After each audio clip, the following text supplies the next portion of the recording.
President Trump has signed a presidential memorandum deploying 2,000 National Guardsmen to address the lawlessness that has been allowed to fester in Los Angeles, per White House Press Secretary Caroline Leavitt. And that is in response to the riots, for lack of a better term, that are taking place, I would guess, in response to the stepped up ICE raids in Los Angeles that have been happening over the last few days. And with 44 hours left of Jupiter and Gemini, I expect the volatility definitely to continue through Monday. So stay safe and stay cool wherever you are. The energy is very, very extreme right now. And on top of that, I got a feeling the weather is about to get really wild for parts of Texas and Oklahoma tomorrow. You could see severe storms, possible tornadoes, extremely large hail, and as the storms mature, one or more strong Boeing segments may develop with a risk of 80 to 100 mile per hour wind gusts. So storms will move very rapidly. It is important to take action when warnings are issued. Nicholas Isabella with the photograph of the insane structures that are up in the atmosphere as we speak. Texas storm chasers also getting in on the action. And Trump is truth socialing that if Governor Gavin Newsom of California and Mayor Karen Bass of Los Angeles can't do their jobs, which he says everyone knows they can't, the federal government will step in and solve the problem. Riots and looters, the way it should be solved, he says. Yeah, shit's really ramping up, and sometimes I can be too optimistic about everything, so who knows? Maybe the next few months could be worse than the first 6. That would be weird.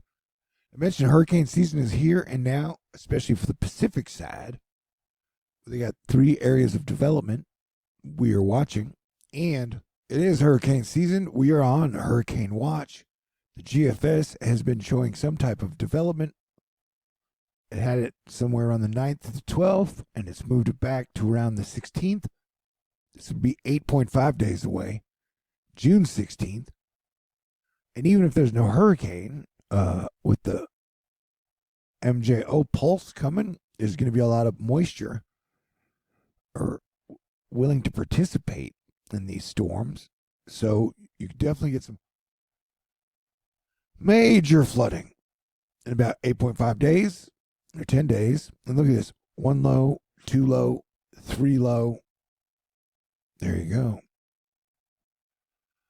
One of the candidates running for president in Colombia was assassinated about an hour ago. This is in Los Angeles, though.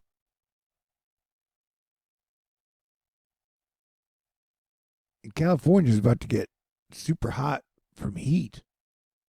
It's humid in Texas. There's a chance for significant severe weather late tomorrow afternoon. Just reiterating that.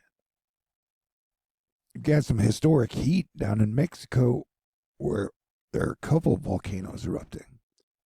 Definitely feels like volcano weather. And it seemed like a couple weeks there was a report that there was a new strain of COVID coming out of China. And a couple of days ago there was a new one. Although he's wearing the gas mask in Los Angeles for different reasons, I would imagine. You got tornadoes on the ground roughly 200 miles away from the 2%, not even in a severe thunderstorm watch. Wild, says Zarhealy. DeSoto, Missouri. This is a literal Mexican tornado from earlier today down in Mexico.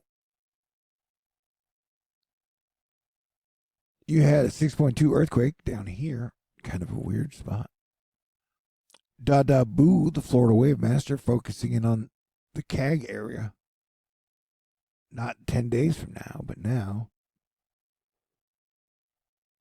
And it seems like a lot of the storms of the last few weeks have been happening in Texas. And so Mother Nature usually repeats patterns. And my computer has locked up. So I'm wrapping this one up, telling everybody to stay cool, pray for peace, calm, but the next 44 hours could be super duper wild in many ways, and then possibly after that. So, God bless you. May you have a wonderful weekend, regardless of all the crazy shit that's happening in the world. And enjoy everything good in your life. And I appreciate you. Stay cool.